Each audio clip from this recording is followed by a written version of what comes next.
Pourquoi je critique Ibrahim Traoré? J'aimerais bien répondre à cette question, d'autant plus que je viens de suivre, de faire le tour de l'actualité sur les attaques de Djibo au Burkina Faso de ce 11 mai 2025.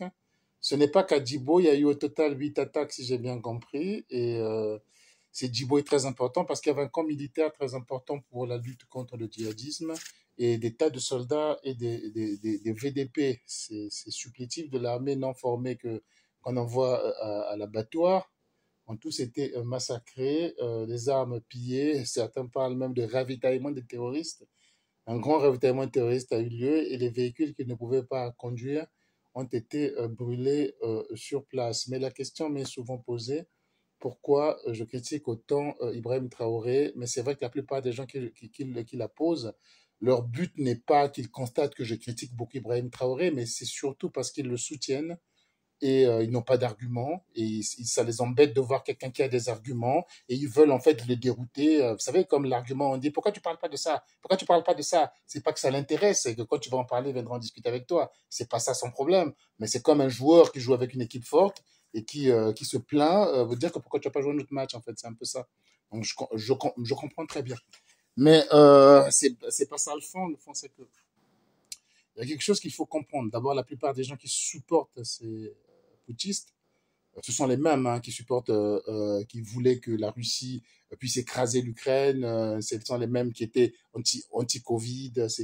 Ce sont des nouveaux milieux, en fait. C'est une transposition du complotisme en Afrique. C'est-à-dire qu'il y a quelqu'un qui nous veut du mal. Ce sont les mêmes théories, les mêmes thèses qui sont en train de circuler, qu'on nous veut du mal, qu'on s'en sort pas parce que des gens ont décidé qu'on reste pauvre. C'est-à-dire que pendant 10 000 ans, vous n'avez rien fait. Je crois que cette théorie doit remonter, je ne sais pas à quelle ère, en tout cas bien loin dans la préhistoire, parce que quand les autres ont commencé à avoir de la lumière et à se développer, on va me parler de l'Égypte bientôt, comme si toute l'Afrique était l'Égypte. Quand les autres ont commencé à se développer, nous, on a pris énormément de retard, mais c'est sûrement qu'il devait y avoir un plan de l'homme de Néandertal pour que l'Afrique ne se développe pas, vous voyez, parce qu'on a pris un sacré retard quand même dans quasiment tous les domaines. J'ai déjà fait des lives pour essayer d'expliquer pour quelles raisons l'Afrique a pris ces retards-là. Retrouvez-les dans mes lives. Donc c'est ce côté complotiste qui essaie de résumer le monde à aujourd'hui. On est plus pauvre que les autres, donc les autres font quelque chose pour qu'on reste pauvre, qui se développe. Et on a beaucoup échoué dans la culture également en Afrique. On a beaucoup échoué dans l'éducation. L'école est mauvaise, de très mauvaise qualité. Beaucoup de gens ne la terminent pas et ceux qui la terminent n'ont pas le niveau. Aujourd'hui, nous sommes dans une situation où quelqu'un qui a fini l'école primaire à l'époque coloniale, oh, la mauvaise école coloniale, l'époque coloniale qu'il faut détester absolument. Ça c'est leur thèse et leur théorie. Et ils croient qu'ils s'imposent à tout le monde. Donc, quelqu'un qui a fini l'école primaire à l'époque coloniale à un niveau bien meilleur qu'un bachelier aujourd'hui. On le sait tous, le niveau a énormément baissé, les gens ne lisent pas, les gens ne se cultivent pas, les gens ne s'ouvrent pas l'esprit à d'autres choses. Le seul loisir que nous avons, c'est la religion parce qu'il est gratuit. Gratuit, parce qu'après, on va donner de l'argent au pasteur aussi. Mais le seul loisir qui nous reste aujourd'hui, la seule capacité à occuper l'esprit, c'est la religion. Et vous avez un tas de gens qui croient que la Bible est un livre d'économie, que la Bible est un livre historique, que la Bible est un livre scientifique. Pareil pour le Coran. Mais vous avez ce développement qui est très fort en Afrique parce que les études, on ne les fait pas, elles sont de mauvaise qualité, elles coûtent cher, elles ne donnent pas le travail. En dehors des études, vous avez d'autres choses pour développer l'esprit qui sont la lecture, les bibliothèques, il n'y en a pas. Vous avez le sport, ben, la capacité de s'inscrire dans un club, c'est pas tout le monde qui l'a pour faire de l'athlétisme, pour faire du cyclisme, pour faire de la natation, pour faire tout un tas de sports qui vont vous ouvrir à d'autres univers, à d'autres découvertes. Vous ne les avez pas. Vous avez l'art et la culture, aller apprendre un instrument, etc. Il y a combien de maisons de la jeunesse et de la culture. Et tout ça, quand tu vas apprendre une guitare, c'est pas que la guitare que tu apprends. Tu apprends en même temps l'histoire de la guitare. Tu apprends en même temps les parcours des anciens guitaristes qui t'ont précédé. Tu apprends en même temps l'histoire des grandes salles dans le monde. Tu apprends comment ça se passe dans le showbiz. Tu apprends comment ça se passe dans l'enregistrement studio. Tu apprends beaucoup de choses à chaque fois que tu t'ouvres à quelque chose. Donc, si à la fois tu fais du judo, tu fais de la guitare, tu fais de la danse ou du théâtre, tu t'ouvres l'esprit à plus que l'exercice même que tu fais, vous voyez.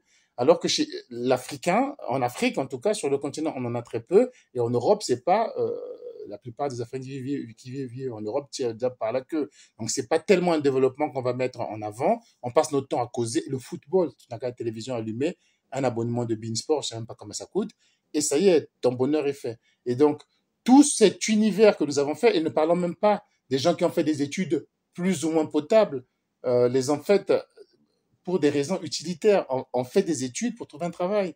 C'est pas, on ne s'en passionne pas et on ne se développe pas à l'intérieur. Donc, vous avez des tas de gens qui n'ont pas envie de parler d'autre chose que ce qu'ils doivent faire au boulot dans leurs études. Ça nous crée un environnement, un monde africain qui est quand même assez attardé, assez retardé et assez, voilà, qui va un peu dans tous les sens. Et facile donc pour des gens de les embrigader là-dedans. Alors, revenons à notre cher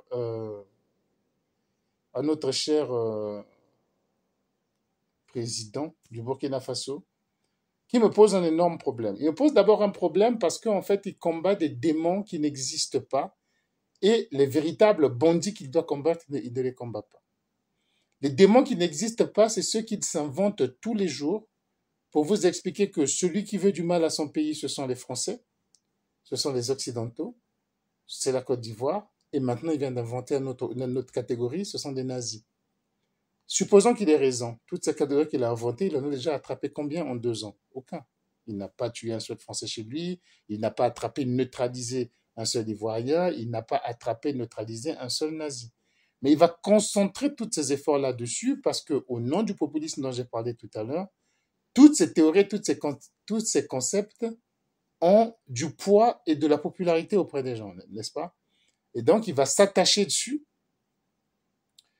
Mais le combat n'est pas mené finalement. Parce que ceux qui viennent de tuer ces gens-là, qu'ils nous désignent, est-ce que c'était des Ivoiriens? Ceux qui viennent de tuer Adibo, est-ce que c'était des Ivoiriens? Est-ce que c'était des nazis? Est-ce que c'était des Occidentaux? Est-ce que c'était tout ce qui sort dans sa bouche, cet écran de fumée qui marche parce que certains abrutis, je le dis le terme comme il me vient, le suivent là-dedans, ils donnent un semblant de popularité sur les réseaux sociaux. C'est ça le problème. Donc, je ne peux pas supporter ça, parce qu'entre-temps, des gens meurent, parce qu'un pays est en train d'être détruit. Et ce pays est en train d'entraîner d'autres pays avec lui. Je rappelle que le Burkina Faso, c'est le pays qui est le plus atteint par le terrorisme dans le monde, plus que la Syrie, plus que l'Afghanistan, et que ça ne va qu'en se gaspillant. C'est-à-dire que tous ceux qui étaient là avant lui ont fait mieux. Et aujourd'hui, ça commence à attaquer des pays alentours parce que c'est devenu de ventre mou et parce que le président est incompétent. Il y a l'autre volet qui concerne la haute criminalité qu'il protège, qu'il couvre, peut-être qu'il leur donne même, mais ça devrait être démontré par un tribunal, avec des massacres d'enfants, de femmes et de vieillards.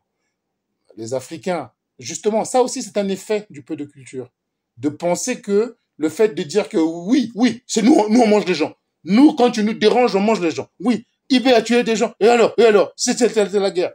Ces gens de ce niveau-là, ils pensent souvent que ça montre le courage, la détermination à aller loin. Ne vous inquiétez pas, la plupart d'entre eux ont fui l'Afrique parce que ça ne va pas, ils vivent en Europe. Bref. Donc, ils pensent que faire cela, c'est de la détermination, c'est de la force et le courage. Mais la réalité est tout à fait autre. La réalité, c'est que moi, je préfère me battre pour continuer à avoir une morale. Je préfère me battre pour continuer à rester humain. Je préfère me battre pour la veuve et l'orphelin et non pour le tyran qui ne cesse de grossir, qui a pris le pouvoir. Alors, j'entends la voix de ces femmes, de ces enfants, de ces vieillards morts interpeller. C'est une façon de parler, c'est une façon poétique. Ne vous inquiétez pas, je ne suis pas un pasteur ou je ne sais pas quel visionnaire, mais c'est une façon poétique de vous dire que l'humanité me recommande de parler pour ceux qui n'ont plus de voix et qui ont été tués alors qu'ils ne pouvaient pas se défendre. Voilà. Donc, toutes ces raisons réunies, il est quasiment impossible que j'en dise du bien. Maintenant, si aujourd'hui, il repousse les djihadistes, machin, je dirais, malgré le fait qu'il aurait tué des gens, mais pour lesquels il doit répondre, pour le meurtre de ces villages massacrés. Et ce qui s'est passé à Solenzo, c'est pas la première fois. La première fois que j'en ai entendu parler de grosse ampleur, ça s'est passé dans le nord du Burkina Faso, et c'est Human Rights Watch qui avait révélé cette affaire. Donc, malgré tout ça, je dirais que oui, là, il vient de commettre des avancées parce que l'objectivité, c'est très important. L'objectivité, c'est très important et ça manque aussi justement aux gens qui ont un peu de culture qui croient que tout est question de camp. Donc toi, comme tu es dans tel camp, il y a un monsieur, j'espère qu'il il va se reconnaître, je suis en train de lui montrer l'avion écrit Russie de trucs, et c'est quand même gênant, mais c'est pas que l'avion de la Russie avec lequel Ibrahim Traoré salue, mais il y a tout le reste des faisceaux, voir des drapeaux se balader comme ça dans une capitale africaine, mais moi ça m'a choqué. Moi je suis peut-être un esclave de maison, je suis désolé, j'ai jamais vu un drapeau français en Afrique, ailleurs que dans l'ambassade de France, jamais vu ça. Et ça me choquerait de voir des manifestations où on donne des drapeaux français dans un pays africain pour dire vive l'indépendance de la France parce qu'ils nous ont donné un avion, parce que moi, je trouverais ça choquant. Et c'est ridicule de sa part de faire ça. Mais enfin, il y a des pays. Le pays avec lequel la Russie a plus de relations en Afrique de l'Ouest, c'est la Côte d'Ivoire. Ils n'ont pas eu besoin de faire de danse du ventre, de faire habiller leurs enfants en tenue je sais pas moi, de cosaques russes pour danser Katusha et comme ça on va me donner quelque chose. Ils n'en ont pas besoin. Le Sénégal de Macky Sall a arraché le contrat de la construction des camions russes Kamaz. Ils n'ont pas eu besoin de tout ça. C'est d'un ridicule extraordinaire.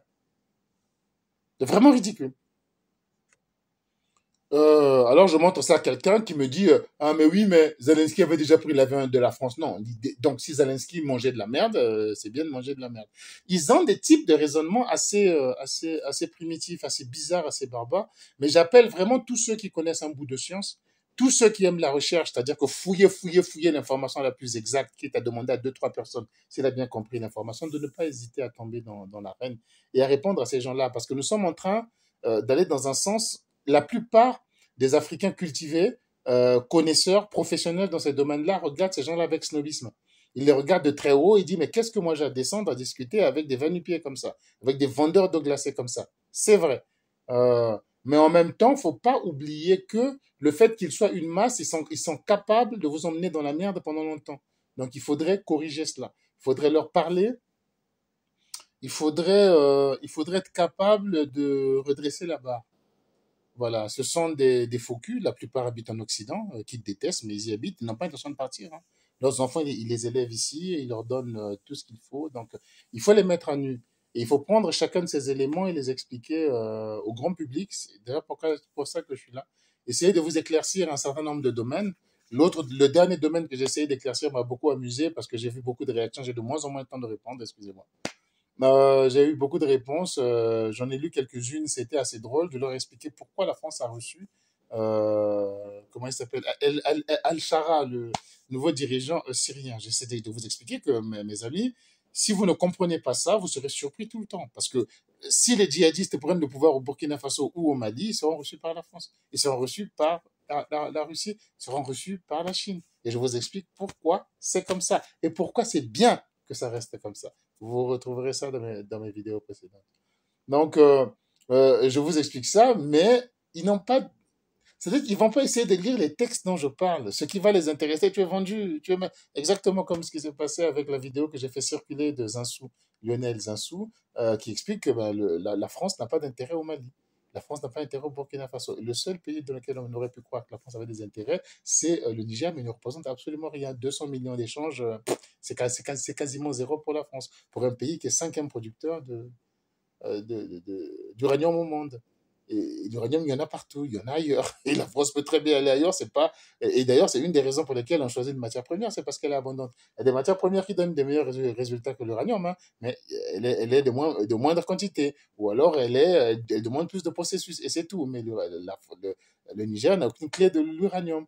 Voilà, et il a raison, c'est pas n'importe qui, Zinsou, c'est un véritable économiste avec une grosse expérience qui a dirigé des fonds d'investissement, qui a été conseiller de Fabius, qui a fait énormément de choses. Il est sorti de la London School of Economics, il est sorti de Sciences Po, il est sorti de l'ENS. Mais vous voyez, les gens qui vont lui répondre ne vont pas venir sur des chiffres qu'il est en train de montrer pour démontrer que les échanges, les intérêts commerciaux de la France au Mali, au Burkina Faso, c'est zéro. Et il a raison, c'est zéro. C'est zéro.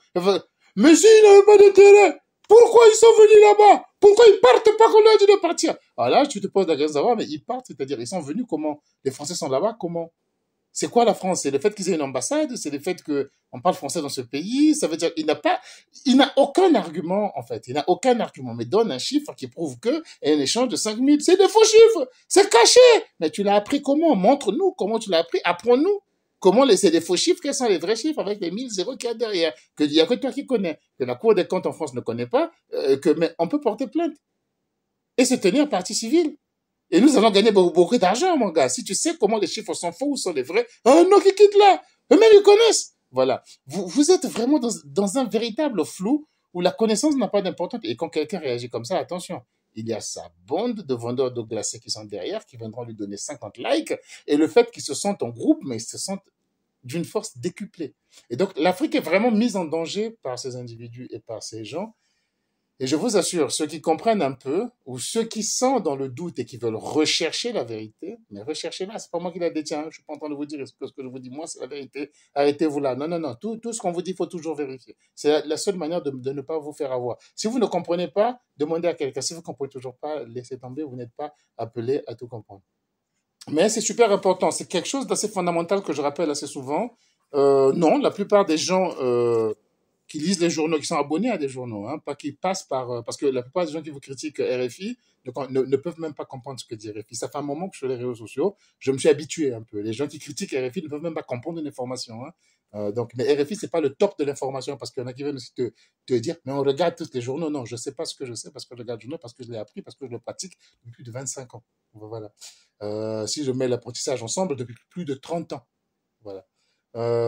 La plupart de ces gens, ils ne comprennent pas ça. Mais vous êtes obligé de vous habituer et pour adapter le langage à la compréhension de ce public-là. Et essayer d'éclairer ceux qui peuvent encore l'être, ceux qui peuvent encore être sauvés.